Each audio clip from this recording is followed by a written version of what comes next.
15ஆம் தேதி டெல்லி செல்லும் ஜனாதிபதி அனுரகுமார் திசாநாயக்க திங்கட்கிழமை பிரதமர் மோடியை சந்திக்க ஏற்பாடு என்பது அந்த செய்தியாக இடம்பெடுத்திருக்கிறது.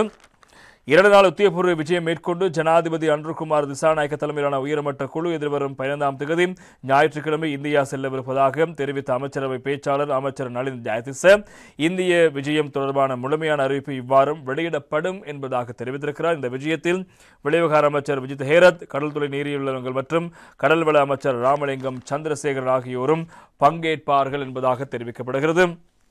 பிரதமர் நரேந்திர மோடி, அந்நாட்டு வெளிவிவகார அமைச்சர் எஸ் ஜெய்சங்கர், மத்திய நிதியமைச்சர் நிர்மலா சீதாராமன் மற்றும் தேசிய பாதுகாப்பு ஆலோசகர் அஜித் தோவால் உள்ளிட்ட முக்கியஸ்தர்களோடும் இருதரப்பு பேச்சுவார்த்தைகளில் ஜனாதிபதி அனுரகுமார் திசாநாயக்க தலைமையிலான குழுவினர் பங்கேற்க இருக்கிறார்கள். இவ்வாறு இருப்பினும் ஜனாதிபதி அனுரகுமார் திசாநாயக்கவின் டெல்லி விஜயத்துக்கு சர்வதேச நாடுகள் உன்னிப்பாக அவதானித்து வருகின்றன. பாராளுமன்ற மற்றும் ஜனாதிபதி தேர்தலின் பின்னரான இந்த விஜயமானது தெளிவான மக்கள் ஆணையை முன்னிறுத்தியுள்ளதால் இலங்கை இந்திய உறவுகளில் எதிர்கால நலன்கள் முக்கியத்துவம் பெறுகிறது.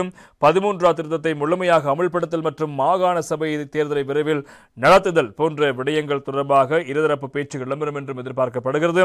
ஏனெனில் இந்திய வெளிவிவகார அமைச்சர் ஜெய்சங்கரின் அண்மைய இலங்கை விஜயத்தின் போதும் மாகாண சபை தேர்தல் குறித்து பேச்சுவார்த்தை நடத்தியிருந்தார். குறிப்பாக புதிய அரசியலமைப்பு உருவாக்கம் குறித்து ஜனாதிபதி அனுரகுமார் திசாநாயக்க அரசாங்கம் கருத்துக்களை கூறி வரும் நிலையில் இப்போது அவருடைய விஜயத்தின் போது இந்த விவகாரம் பேசுபொருளாக மாறுவதற்கான வாய்ப்புகள் அதிகம் இருப்பதாக சுட்டிக்காட்டப்படுகிறது.